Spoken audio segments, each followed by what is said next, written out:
De ustedes. Vamos adentrándonos y vamos terminando el Evangelio de Marcos. Estamos ya en la última semana del Señor Jesús aquí en esta tierra, encarnado. Faltan pocos días para que llegue ya su juicio, su crucifixión y luego su resurrección.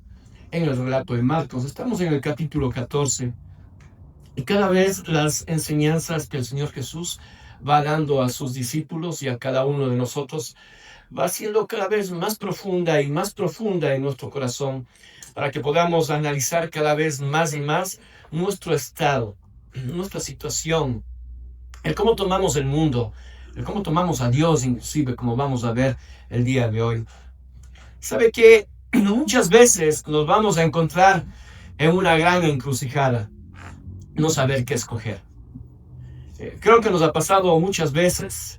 Y a veces el problema no es que una cosa sea buena y otra sea mala. Eso es sencillo. Eso es muy fácil de poder discernir. Si es que pensamos como Cristo quiere que pensemos, si es que acudimos un poco a nuestra fe y a nuestra convicción, es muy simple poder decidir entre lo que es correcto y lo que es incorrecto.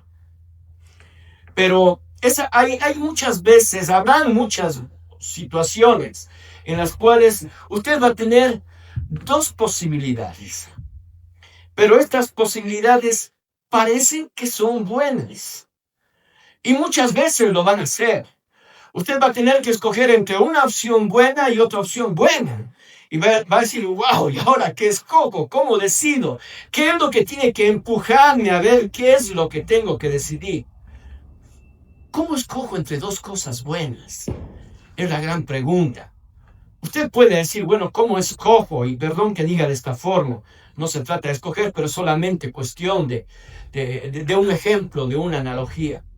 ¿Cómo escojo entre mi esposa y mi hijo en una situación? ¿Cómo escojo entre ir al culto y hacer otra cosa? Yo no sé. ¿Cómo escojo entre mi trabajo bueno y otra actividad buena también? ¿Cómo escojo? ¿Cuál es la dirección? ¿Cuál es la guía que tiene que venir a mi mente y a mi corazón? Necesitamos una herramienta para eso. Algo que nos guíe. Algo que nos dé una luz. Algo que sea una herramienta a la cual usted y yo podamos acudir cuando nos encontremos en estas situaciones. Marcos 14 nos va a mostrar cómo define Jesús una buena obra. ¿Cómo la define? Para que usted y yo podamos saber cuándo escoger y qué escoger. Cuando tenemos dos cosas buenas, eso vamos a ver en Marcos. Marcos capítulo 14, los discípulos van a decir, ¿sabes qué? Esta mujer está ofrendando esto, está dando esto, pero ¿no sería mejor que eso lo vendamos y se lo demos a los pobres? Es bueno. ¿Sí? Pero esta otra mujer no hizo eso. Hay una mujer, María de Betania, que toma una decisión que no es esa. Ella toma un frasco de alabastro muy caro, de alto precio. Por eso dicen los discípulos, ¿no sería mejor vender y dárselo a los pobres? Algo bueno. Y esta mujer coge este frasco de alabastro, lo rompe y le unge al Señor Jesús. ¡Wow! Y los apóstoles, los discípulos y la gente que está allí se asombra y comienzan a criticarle. Se enojan y dicen, ¿por qué has hecho esto? Si esto podíamos haber ocupado, es un desperdicio. Podíamos haber ocupado todo esto, que vale un montón de dinero. Venderlo y dárselo a los pobres. Y el Señor Jesús dice, dejadla. Ella ha escogido lo bueno. Y vamos a ver cuál fue el criterio para que Jesús diga eso.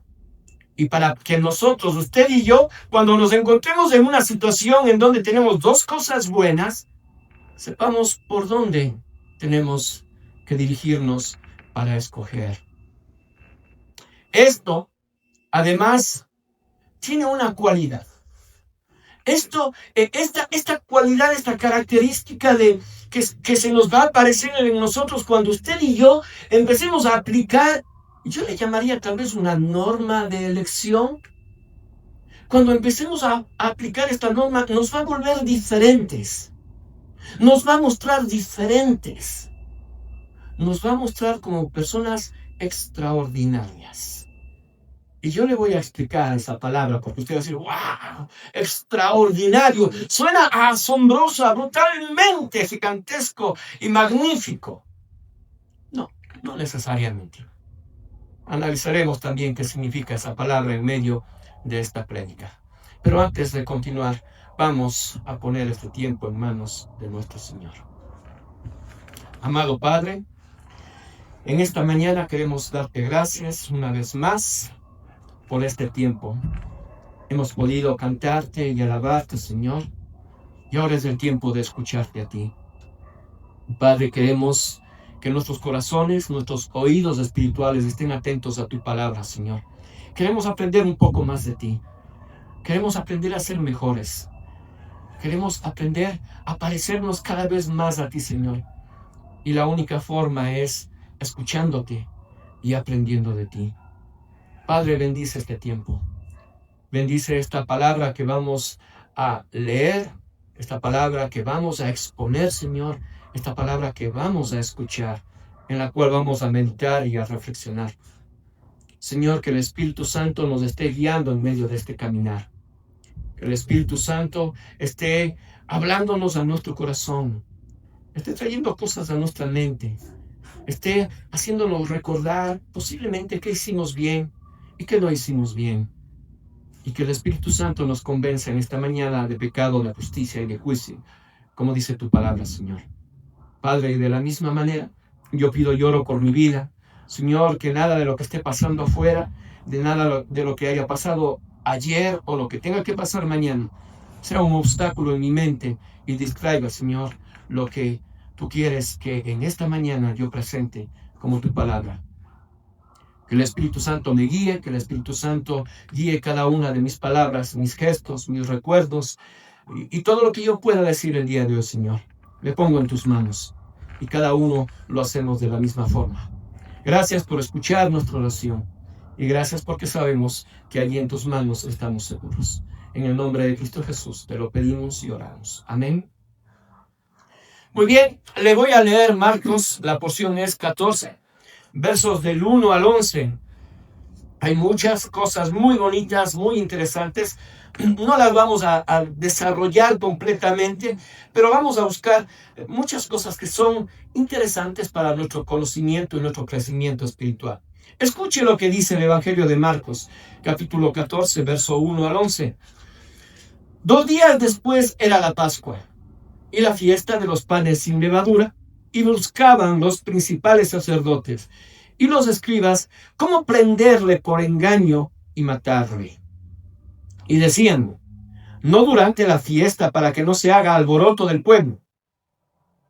Verso 3. Pero estando él en Betania, en casa de Simón el leproso, y sentado a la mesa, vino una mujer con un vaso de alabastro de perfume de nardo puro de mucho precio, y quebrando el vaso de alabastro, se lo derramó sobre su cabeza. Y hubo algunos que se enojaron dentro de sí y dijeron, ¿para qué se ha hecho este desperdicio de perfume? Porque podía haberse vendido por más de 300 denarios y haberse dado a los pobres. Y murmuraban contra ella. Pero Jesús dijo, dejadla. ¿Por qué la molestáis? Buena obra me ha hecho. Siempre tendréis a los pobres con vosotros, y cuando queráis les podréis hacer bien. Pero a mí no siempre me tendréis. Está hecho lo que podía, porque se ha anticipado a ungir mi cuerpo para la sepultura. De cierto os digo, que donde quiera que se predique este evangelio en todo el mundo, también se contará lo que ésta ha hecho para memoria de ella. Entonces Judas Iscariote, uno de los 12, fue a los principales sacerdotes para entregárselo. Ellos al oírle se alegraron y prometieron darle dinero, y Judas buscaba la oportunidad para entregarle. Muy bien, vayamos nuevamente al pasaje y tratemos de ubicarnos. Dice el pasaje que eran 2 días después de la Pascua y de los panes sin levadura, y que aquí los principales sacerdotes buscaban cómo prenderle por engaño y matarle. Bueno, esto ha sido el común denominador durante todo este tiempo. Han buscado la manera de hacer que Jesús se equivoque, no lo han conseguido. Haciéndole preguntas difíciles, no lo han conseguido. Pero aquí hay algo más. Mire, este pasaje tiene 3 partes. Esta porción. La primera que podemos ver claramente, existe una partecita de 2 versos en donde encontramos a los sumos sacerdotes, aquellas autoridades religiosas, buscando la manera de qué, de hacer que Jesús se equivoque para prenderle y matarle. Pero hay algo detrás de ello también. Dicen, no queremos que sea en esta época. No queremos que sea cuando, no queremos que sea en la época de la fiesta, de esta fiesta, para que no haya alboroto del pueblo. Preste atención a lo que está sucediendo aquí. Los sumos sacerdotes quieren evitar un alboroto, o más bien dicho, quieren evitar que Jesús sea llevado, condenado a muerte y morir en esta época, en la fecha de la Pascua. Dentro del plan de estos enemigos estaba matar a Jesús. Eso está clarísimo. Pero ellos querían matarlo no en la Pascua, no durante la fiesta para que no se haga alboroto del pueblo. Esa era su intención. Usted va a decir, bueno, ¿y por qué usted nos dice esto? Yo les dije que hay muchas enseñanzas dentro de este pasaje y no quiero dejar algunas como esta. Sabemos que el plan de los enemigos de Jesús no fue como ellos pensaron. Ellos no querían que Jesús muera en la Pascua. Y Jesús murió en la Pascua. Cristo iría a la cruz 2 días después de este momento. ¿Qué nos enseña esto? Esto nos trae algo que debemos analizar. Hay mucha profundidad dentro de esto. Así como las intenciones de estos malvados que se vieron frustradas porque ellos quisieron que no sea en la época de la Pascua, ¿sabe qué? Hay algo que debe animarnos. Hay algo que debe alegrarnos a nosotros. Dentro de este mundo en el cual vivimos, también hay planes. Hay planes para que cosas del Evangelio, para que cosas de Jesús, para que cosas de la Biblia no se den como allí están dadas. Y no estoy diciendo profecías que se cumplan, no. Mire, ellos creyeron que iban a poner a término para siempre el ministerio de Cristo. Ellos pensaron que una vez que maten a Cristo, el problema se acababa. Ya no iba a haber quien más lleve este mensaje.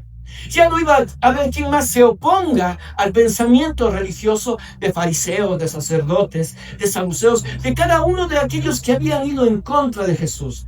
Ellos pensaron eso. Esa era su intención. Ahora, después de 2000 años, usted y yo nos damos cuenta que lo único que hicieron verdaderamente es ayudar a ese ministerio. Eso hicieron. Ellos quisieron destruir el ministerio de Jesús y no lo lograron. Más bien el propósito de ellos, que era destruir a Jesús, matar a Jesús y con ellos su ministerio, se les fue en contra. Se levantó un grupo de gente, un grupo de discípulos que llevaría este mensaje, que iría hasta los confines de esta tierra.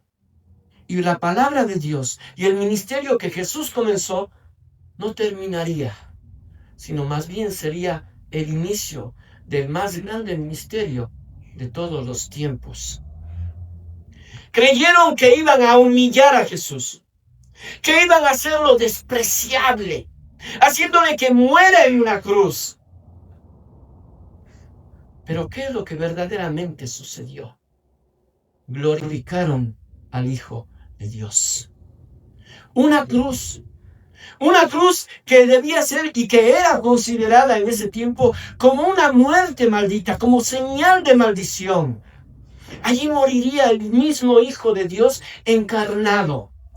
Allí tendría que morir en una cruz para que allí Él sea glorificado. Para que el Señor Dios diga, este es mi Hijo amado en cual tengo complacencia. Y Él se sentará a mi lado y a mi lado, al costado derecho, al lado de este trono. Él juzgará a toda la humanidad. Ellos quisieron despreciarle, quisieron humillarle. Y lo que verdaderamente consiguieron es glorificar a Jesús.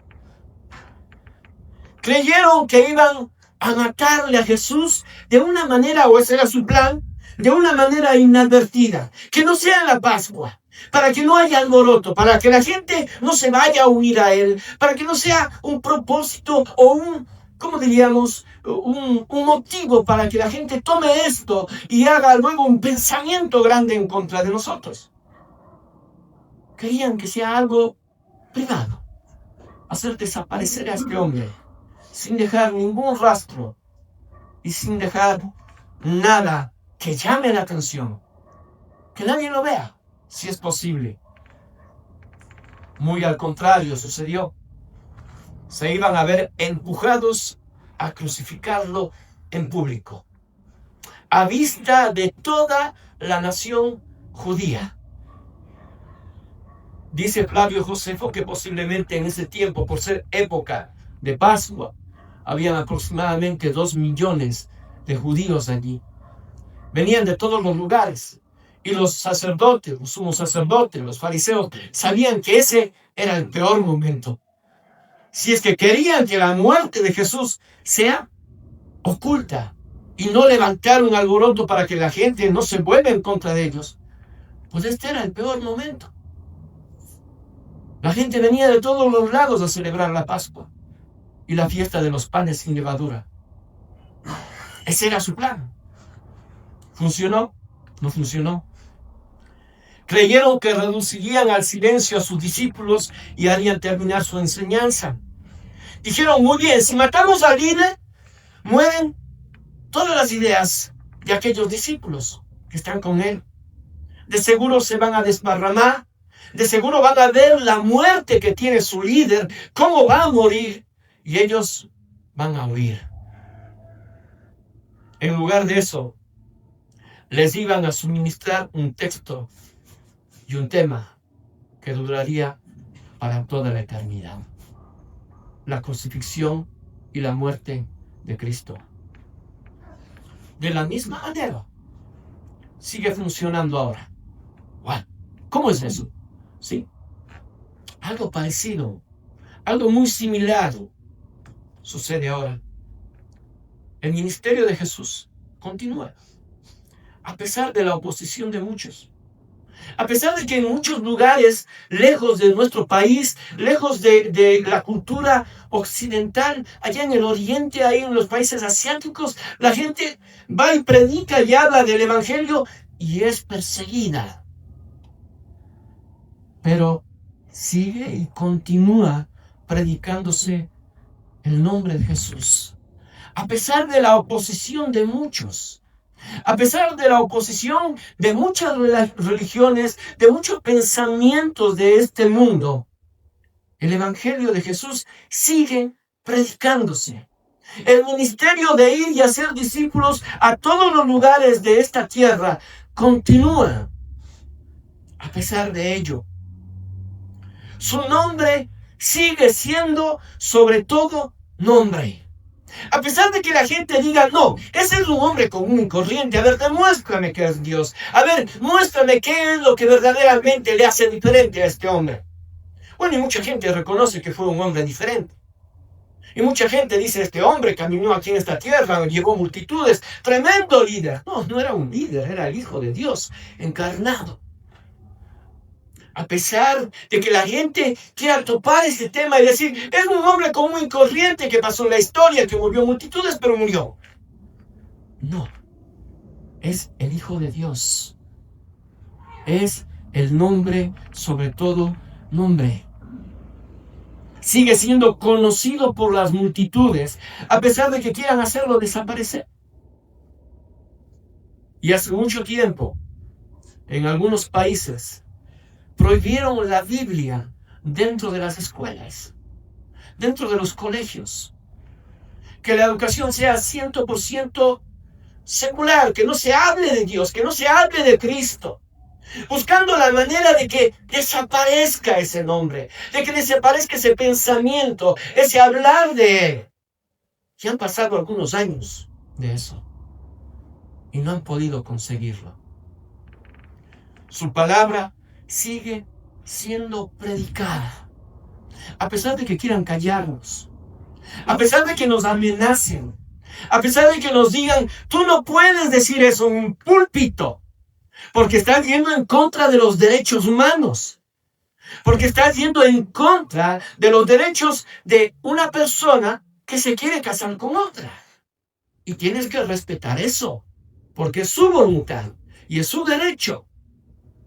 Pero usted y yo y la palabra de Dios sabemos que si alguien se quiere casar con otra persona, tiene que ser hombre y mujer. Claro, si a mí me escuchan esto en el Parque Calderón, mucha gente va a decir, métanle preso. Y posiblemente van a tener un motivo legal.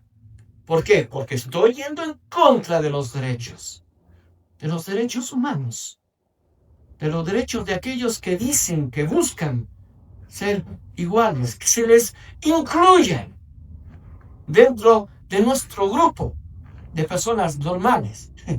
Esa es la idea. Han querido callarnos, pero no nos van a callar, por más de que quieran, cueste lo que cueste. En medio de un mundo en donde el hombre cree que lo controla todo, el hombre piensa que controla la economía, el hombre piensa que controla los movimientos sociales, el hombre piensa, inclusive ya están pensando que controlan de alguna manera el clima. Pero se nos ha olvidado y se les ha olvidado que la soberanía de Dios seguirá cumpliendo sus propósitos. Que Dios tiene un plan en su mente y que haga lo que haga el mundo entero. Las autoridades más grandes, más poderosas de esta tierra no podrán oponerse a los designios de Dios. No podrán. Sigamos. Estos sumos sacerdotes quisieron cambiar, quisieron hacer algo que ellos pensaron que iba a funcionar. Y como diríamos en lenguaje popular, les salió el tiro por la culata, porque lo que consiguieron fue todo lo contrario de lo que ellos buscaron. Hicieron callar a este, digamos, pensamiento, a esta convicción, a esta fe que iba apareciendo en este tiempo, en medio de un Cristo predicando y unos discípulos aprendiendo y siendo quienes iban a llevar ese mensaje. Quisieron apagar eso y tomó mucha más fuerza. Y usted conoce la historia. No se contentaron con la muerte de Jesús. Quisieron matar y mataron a los discípulos. Y cada una de estas muertes fue más bien la semilla que sirvió para que el Evangelio continúe creciendo, tome forma. Muy bien, esa es la primera parte. Vamos con la otra parte, con la que comenzamos nuestra pregunta. ¿Qué hacer para tomar decisiones? Y aquí vamos a ver a unos personajes funcionando en una escena un poquito extraña, ¿sí? Porque vamos a ir viendo qué es lo que sucede allí. Marcos 14:3. Pero estando él en Betania, en casa de Simón el leproso, y sentado a la mesa vino una mujer con un vaso de alabastro de perfume de nardo puro de mucho precio, y quebrando el vaso de alabastro se lo derramó sobre su cabeza. Aquí el Evangelio de Marcos nos dice que es una mujer.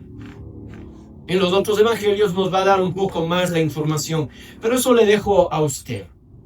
Vaya, busquen Juan capítulo 12 y Mateo capítulo 26, el mismo pasaje, que nos da otras luces. Yo voy a traer algunas cositas de allí. Pero muy bien, algo que el Evangelio de Lucas nos ayuda en el capítulo 12 es que era una libra de nardo puro. Usted va a decir, ¿por qué una libra de nardo puro le trae la atención? ¿Por qué? Si sabemos que es un perfume, ¿no es cierto? Y yo le voy a indicar cómo se elaboraba rápidamente un perfume en ese tiempo.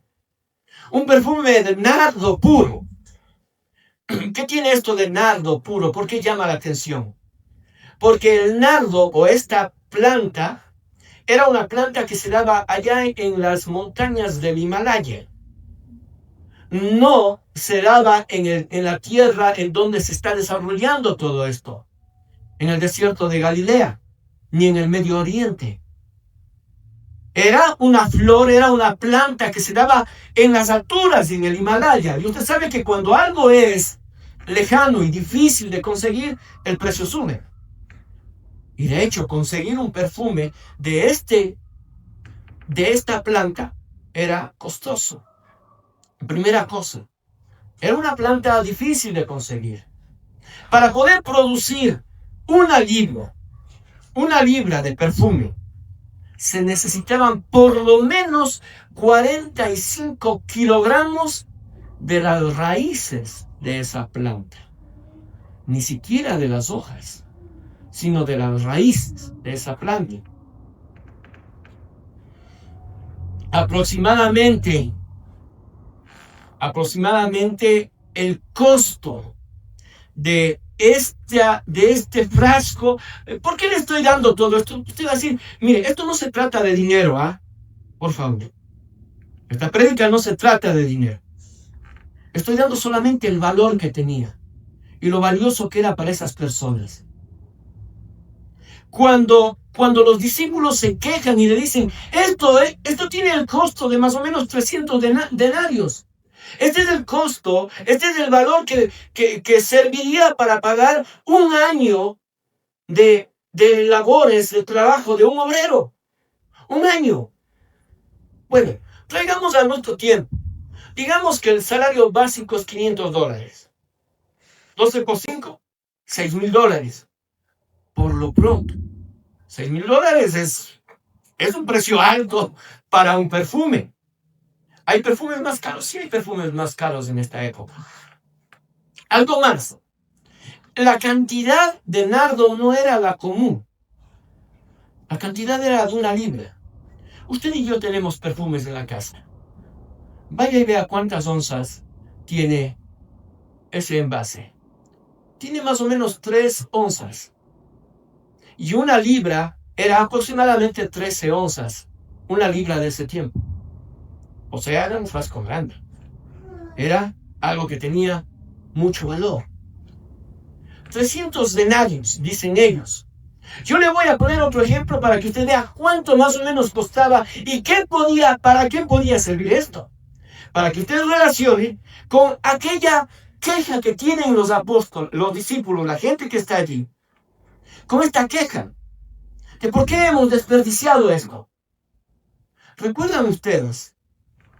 En Marcos, creo que está en el capítulo 6, si no estoy mal, en donde se hace la multiplicación de los 5 panes y de los 2 peces. ¿No es cierto? Ahí se relata un episodio en el cual el Señor Jesús dice, muy bien, vienen los discípulos y le dicen, Señor, ¿qué hacemos con tanta gente? Le mandamos a la casa, porque ya vienen días siguiéndonos y no tenemos nada que darles de comer. Y el Señor Jesús dice, no, siéntense, háganlo sentar y les vamos a dar de comer. Y uno de ellos dice, pero ¿cómo? Si necesitaríamos para darles de comer a este grupo de personas, necesitaríamos por lo menos 200 denarios. 200 denarios para dar de comer a ese grupo de personas. ¿Cuántas personas había? ¿De cuántos habla el milagro de la multiplicación de los panes y de los peces? De 5,000 hombres, no personas. Aproximadamente allí debían haber unas 15,000 personas. Porque cada hombre iba o con su esposa, y con sus hijos. Digamos que iba un esposo con su esposa y un hijo. 2 hijos. Digamos que eran 15,000 personas. 200 denarios. Entonces, aquellas personas que se están quejando dicen, ¡wow! Esta mujer ha tomado un perfume que cuesta 300 denarios. Era mejor de haberlo vendido para dar de comer. Esto alcanza a mínimo 10,000 personas. Y esta mujer coge este frasco, lo rompe y desperdicia, botándole y poniéndole a Jesús.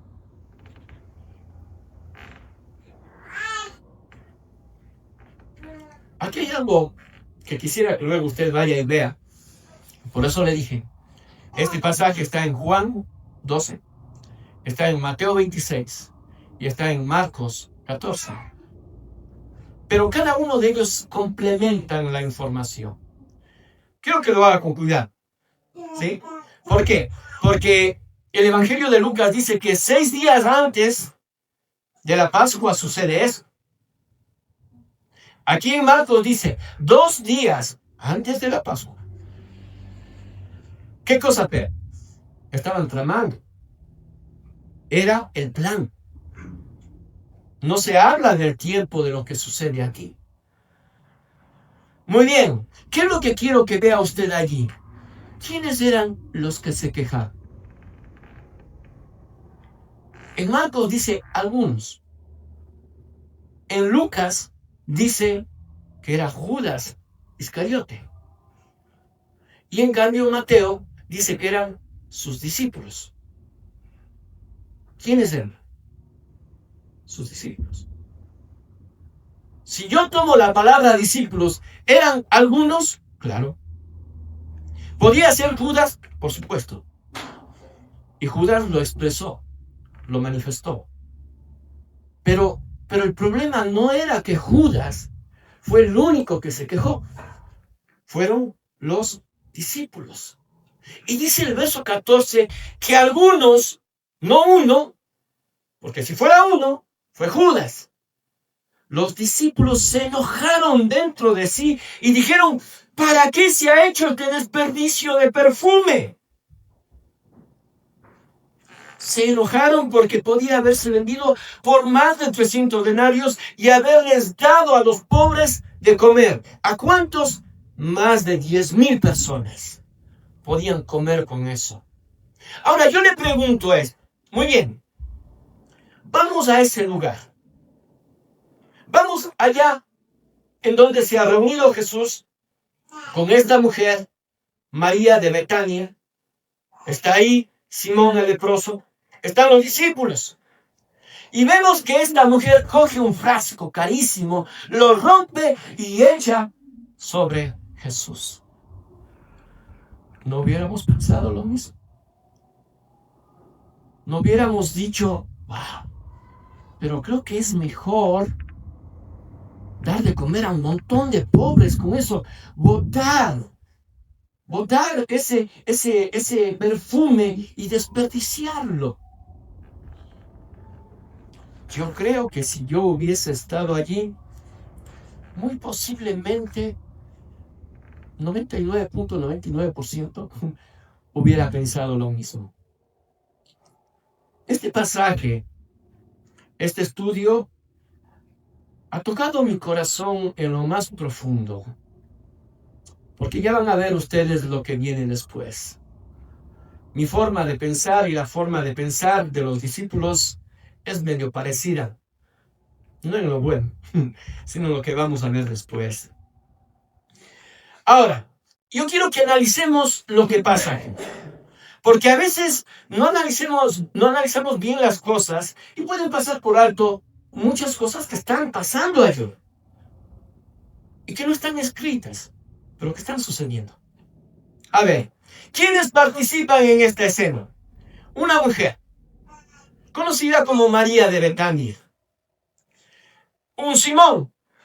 Algunos dicen Simón el leproso, otros dicen Simón aquel que fue resucitado. Los discípulos y Jesús. ¿Cuál es el punto de discusión? ¿Cuál es el punto que causa enojo? Vender el perfume y dárselo a los pobres. No se debe haber desperdiciado, no se debía haber roto esto. Ese es el pensamiento que está flotando allí. Los discípulos dicen, estamos enojados. Es más, ellos reprenden y tratan mal de alguna manera a esta mujer porque ha hecho esto. Y ese es el punto. Parece ser que esta mujer se equivocó y en lugar de ocupar todo esto que se puede vender y dar de comer a tanta gente pobre, coge y rompe y lo pone a Jesús. Ahora, ese es el juicio de ellos. ¿Quién tiene mayor capacidad de juicio en medio de todo este grupo? ¿Los discípulos o Jesús? ¿Por qué pregunto esto? Porque si esa idea de coger y vender ese perfume y dar de comer a los pobres hubiera sido la mejor, ¿qué hubiese hecho Jesús? Hubiese dicho, María, por favor, no lo rompas, no lo eches en mí, no malgastemos esto. ¿Qué te parece, María, si tomamos esto y lo vendemos y hay tanta gente pobre que se está muriendo de hambre y les damos de comer? ¿Podía o no podía haber hecho eso Jesús? Por supuesto. Él podía haber detenido esto que creó este conflicto.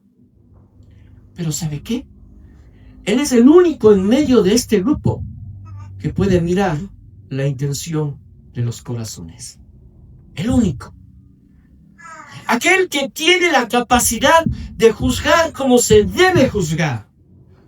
Para poder escoger entre lo que es bueno y entre lo que es mejor que lo bueno. Jesús aprueba esta obra. Y no solamente permite que esto suceda. Mira lo que dice en el verso 6.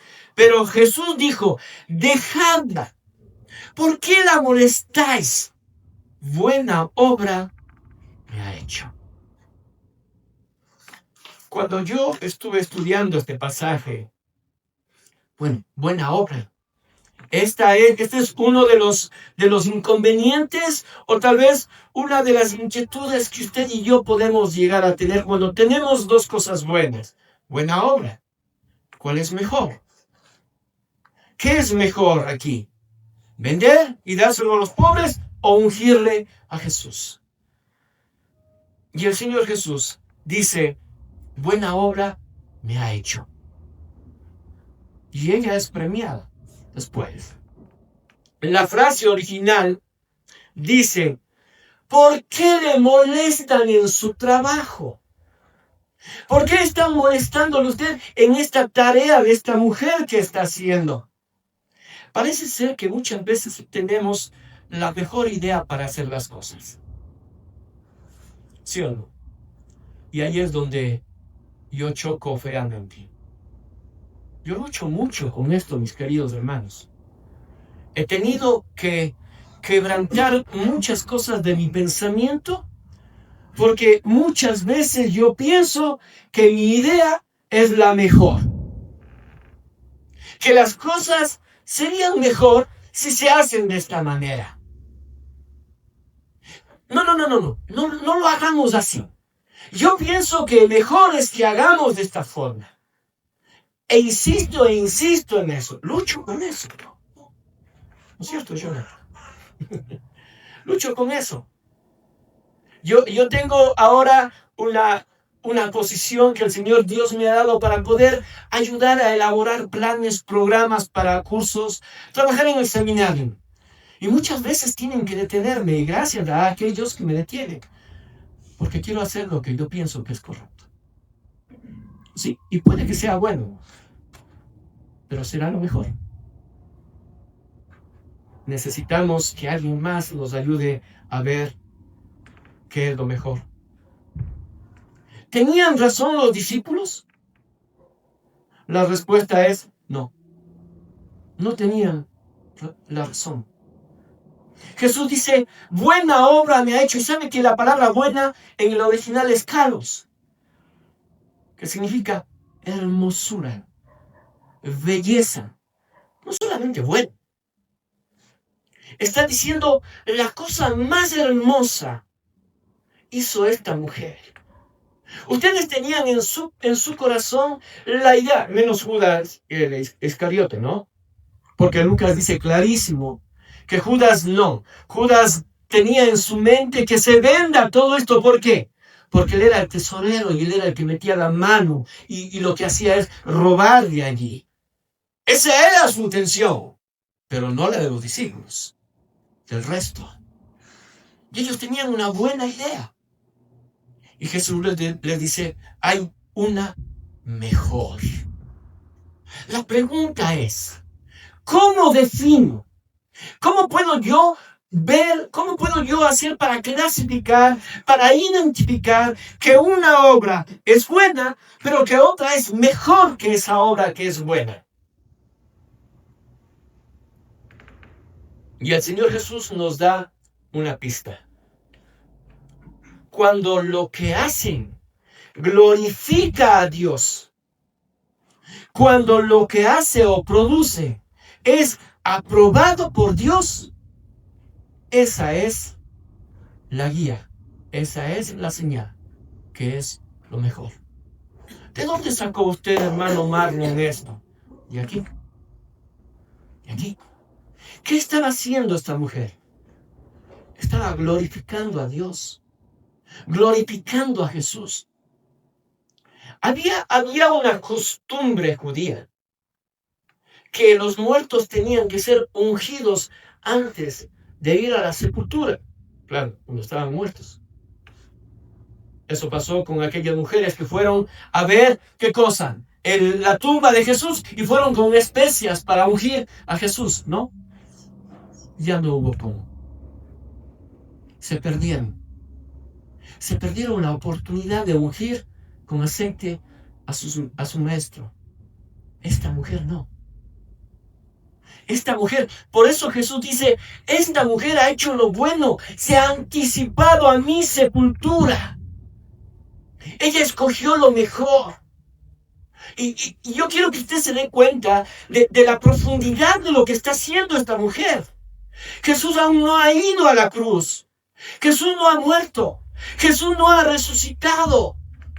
Esta mujer ha tenido una fe, una convicción tan grande que entregó lo mejor que tenía de ella. La gente dice, los comentaristas dicen, ¿cómo llegó a tener esta mujer una fortuna de ese valor? No sabemos cómo. Lo que sabemos es que era de ella. Y que ella, eso le pertenecía. Tal vez era lo único que tenía, pero era lo mejor. Tal vez era aquello que iba poco a poco vendiendo, yo no sé, pero ese era su mayor tesoro económico, lo más valioso que tenían. Dio lo mejor. ¿Y sabe qué? Esta mujer escogió hacer lo mejor dentro de lo que parece ser lo correcto. La clave, ¿dónde está? En el fondo de nuestro corazón. Y yo quiero ir un poco más allá de lo que normalmente hacemos. Normalmente, mire, nos dejamos llevar por las emociones y está bien. En algunos casos, cuando esas emociones son controladas, cuando esas emociones son guiadas por el Espíritu Santo. Obedecemos las leyes, obedecemos los mandamientos porque nos nace, porque el Señor Jesús dijo que tenemos que hacer. Pero ¿sabe qué? No se trata de cumplir órdenes.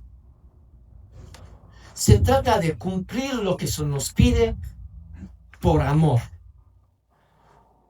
Por amor. Yo me he estado durante esta semana preguntando muchas veces. Como les digo, este pasaje golpeó lo más profundo de mi corazón. Porque muchos de aquí, de los que estamos aquí, venimos al culto. Y venimos porque queremos obedecer, y está bien. Y diezmamos, ofrendamos porque queremos obedecer, y está bien. Y oramos y hacemos lo que hacemos porque queremos obedecer, y está bien. Y la palabra de Dios dice, ¿cómo sabrán que son verdaderamente mis discípulos si es que obedecen y cumplen mis mandamientos? Y está bien. Pero ¿sabe qué? Cuando llegan estos momentos en los que hay que decidir, allí ya la obediencia se queda muy corta. Se queda muy pequeña. Ahí ya pesa el amor. Allí el amor es lo que nos lleva a hacer verdaderamente lo correcto. Y el amor nace de lo más profundo de nosotros. El verdadero amor.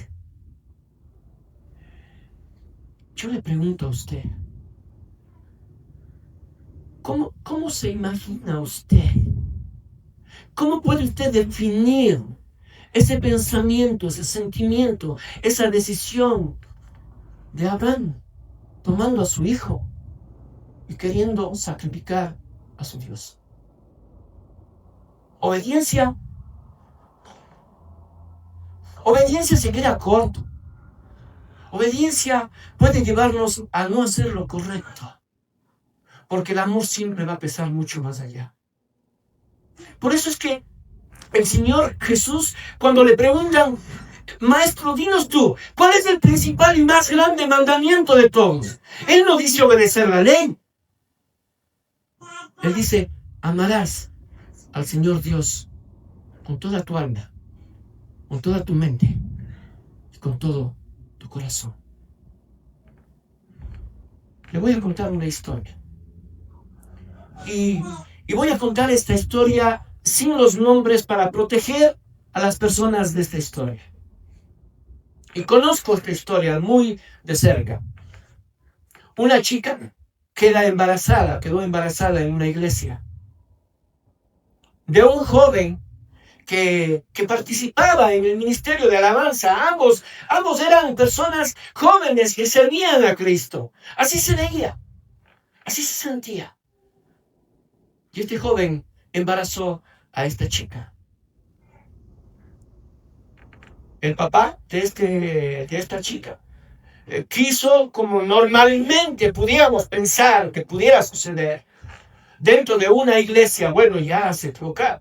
Bueno, vamos a lo que sigue, ¿no? Al matrimonio. Conversó a este hombre con el chico y el chico dijo, sí, está bien, sí, yo me voy a casar. Yo amo a esta chica, quiero casarme.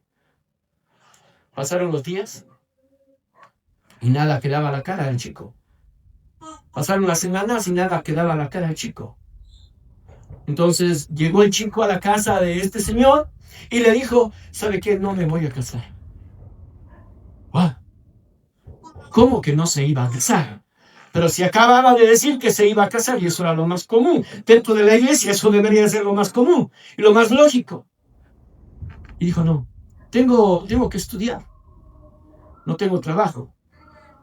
El papá de la chica le puso todas las posibilidades a favor. No tienes trabajo, yo te doy trabajo. Es que tengo que estudiar, yo no tengo dinero, yo te pago los estudios. No tengo cómo movilizarme, yo te doy un carro. No había por dónde salirse. Y dijo, déjeme consultar con mis papás y consultar con Dios. Se fue, consultó con sus papás y consultó con Dios y no se casó. Pasó el tiempo, la chica iba aumentando ya, el tiempo se iba acercando, iba creciendo ese vientre. Pero ¿sabe qué? El padre de esta chica se enteró que los dos seguían teniendo relaciones sexuales. ¿Y eso cómo se conoce? Como fornicación. Y este hombre, cuenta él, dijo lo siguiente: amo a mi hija con todo mi corazón, pero si tengo que escoger entre Dios y mi hija, no hay duda. ¿Y sabe qué hizo este hombre? Dijo, hija, lo siento, pero tú no puedes vivir así en esta casa. Si tú vas a vivir así, de esa manera, en esta casa, es mejor que vayas y vivas con él. Pero aquí yo no voy a permitir que tú peques de esa manera. No lo voy a consentir. La chica se fue. Se fue con el chico. Se fueron a vivir en la casa de los papás del chico. Pasó el tiempo. Dolor en la chica, dolor en los padres, dolor. ¿Y sabe qué? Críticas a este hombre. ¿Por qué? ¡Wow! ¿Cómo puede ser que un padre deje a una hija que está embarazada y le bote de su casa? ¿Cómo puede ser posible eso? ¿Cómo? Este es un mal hombre. ¿Qué era lo mejor? Era bueno, sí. Hubiese sido bueno tener a esta chica en su casa y ayudarle en su periodo de gestación. Hubiera sido bueno. Pero ¿qué era lo mejor? Honrar a Dios. Honrar a Dios. Este hombre no lo dudó. Fue criticado por mucha gente de la iglesia misma, sus amigos. Tremendo lo que hizo este hombre. Le botó a la hija de la casa. Pero ¿sabe qué? Dios honró la decisión. y no digo honró al hombre, honró la decisión. Porque ahora esta chica vive con su nuevo esposo, vive con su hija, a la que pudo criar, y viven con otro hijo. Dios honra a los que le honran. Quisiera usted tener que tomar una decisión de esa manera. Yo no quisiera que usted tenga que llegar a eso. Pero hay una forma de medir las cosas. Sí. Son decisiones que se toman. Decisiones que se toman por amor. Y cuando usted vaya a tomar una decisión, yo le aseguro, mi querido hermano, que por más cristiano que usted sea, por más cantidad de años que usted tenga dentro de la iglesia, si usted no ama a Dios, como tiene que amar a Dios, usted va a decidir por el amor que tiene por las otras cosas. Porque el amor nos mueve. Porque el amor es una decisión. Es la decisión que nos lleva a tomar esas opciones. Voy a hacer esto a pesar de lo que tenga que pasar. ¿Usted cree que esta mujer no sintió dolor?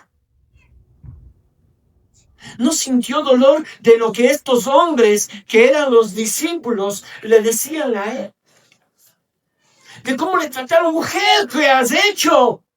¿Cómo es que tú has hecho esto? No le molestéis, dijo Jesús, para que tengamos una idea de lo que estaba pasando allí. El Evangelio no cuenta exactamente las frases, pero yo me imagino muchos de ellos acercándose a esta mujer diciéndole: mujer, ¿qué has hecho?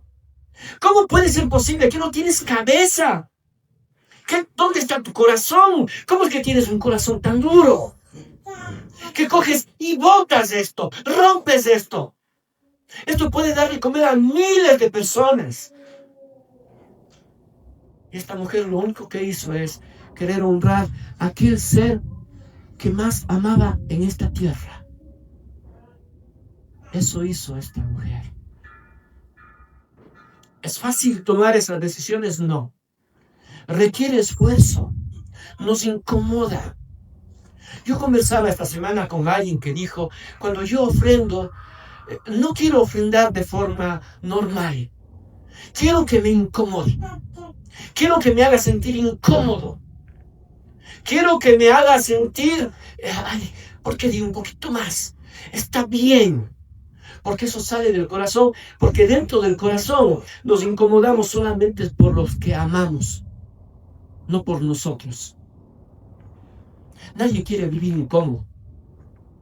salvo que lo hagamos por alguien a quien amamos más que a nosotros. Eso a veces duele. Porque por encima de eso hay un Dios a quien hay que obedecerle. Pero no porque es un mandato, sino porque lo amas. Y eso nos hace diferentes.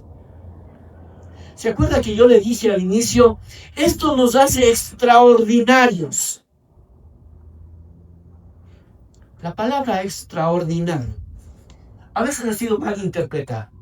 Pensamos que es la cosa más inmensa del mundo. No, la palabra es sencilla. Extraordinario. Algo más de lo ordinario. Algo más.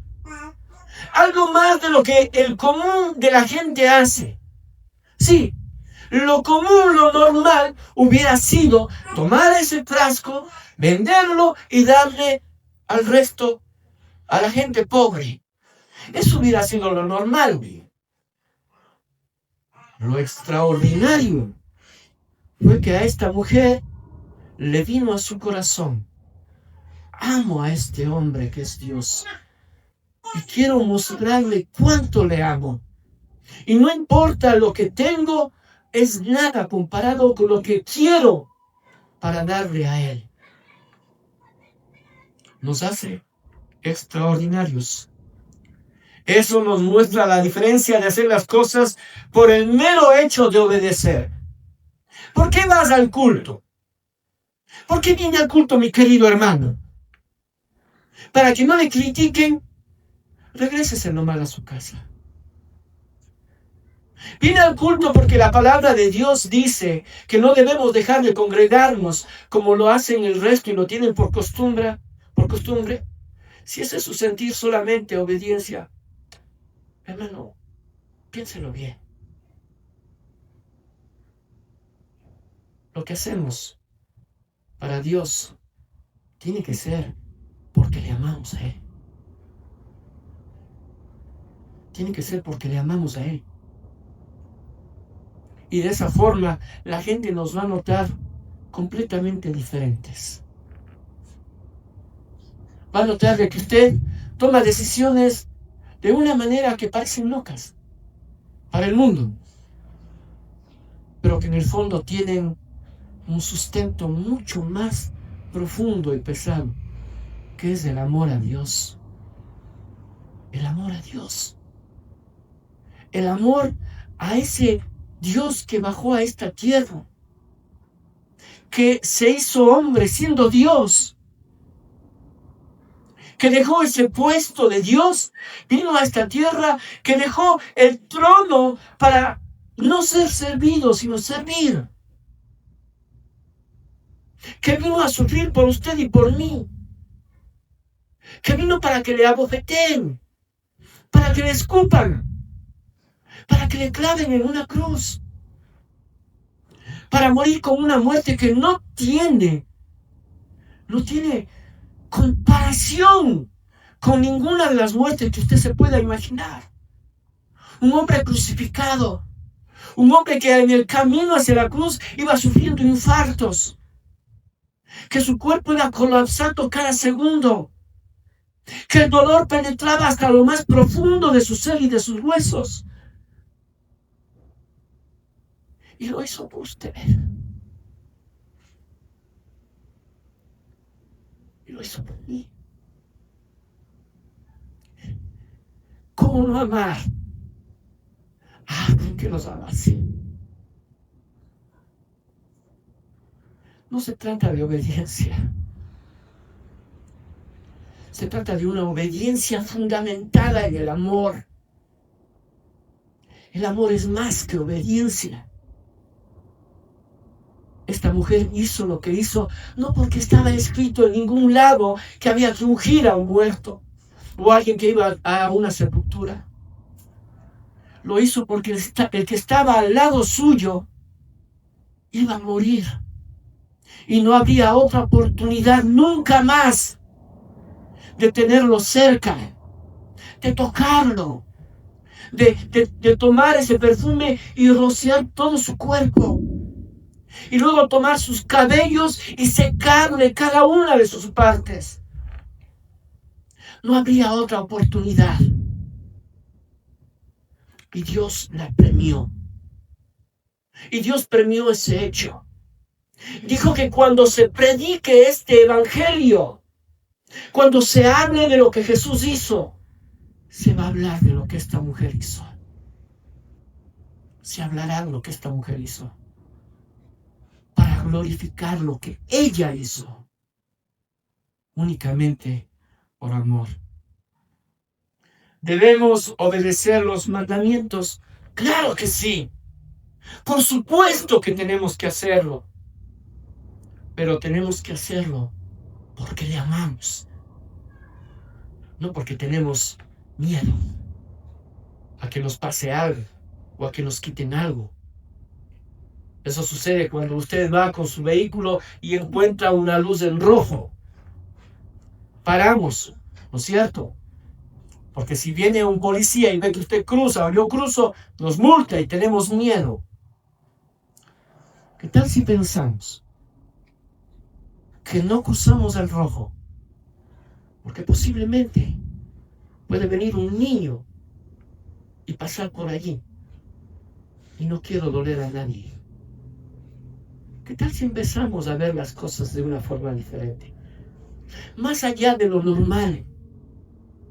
Para ser personas no ordinarias. En el buen sentido de la palabra, ¿no? No personas comunes. Personas extraordinarias. Porque el Evangelio nos hace eso. Esta mujer no quería mostrar obediencia, quería mostrar su amor y Jesús la reconoció. Y pasó a ser, de hecho, una mujer extraordinaria. Vamos a orar. Amado Padre, en esta mañana yo te doy gracias por este tiempo, Señor. Gracias porque tú nos muestras cada vez lo que somos, quiénes somos delante de ti. Señor, a veces tenemos que postrarnos delante de ti y reconocer muchas cosas. Señor, yo reconozco delante de ti que muchas cosas las hice por el fiel cumplimiento de tu palabra, como dice tu palabra. Pero muchas veces no lo hice porque te amo. Señor Dios, ayúdanos a tomar las decisiones de la manera correcta. Ayúdanos a mostrar con cada cosa que hacemos cuán importante eres para nosotros. Cuánto te amamos, Señor. Señor Dios, en este día que tenemos la Santa Cena, queremos darte gracias. Gracias por tu sacrificio ahí en esa cruz. Gracias porque esa fue la muestra más grande de amor que la humanidad haya podido ver. El mismo Dios hecho carne aquí en esta tierra, entregando su vida, santo, puro, perfecto, sin ninguna mancha, entregando su vida, Señor, por hombres comunes, por hombres ordinarios, por hombres como nosotros, Señor, que pecamos muchas veces. Muchas veces lo hacemos sabiendo que lo hacemos. Y otras veces aún sin saberlo, Señor. Bendito seas tú, Señor. Hoy en esta mañana reconocemos nuestra debilidad delante de ti y reconocemos tu poder sobre cada uno de nosotros. Padre amado, en esta mañana yo quiero orar por este pan y por este vino. ¿Qué tal si es que antes de orar por el pan y el vino llamamos a los niños, por favor?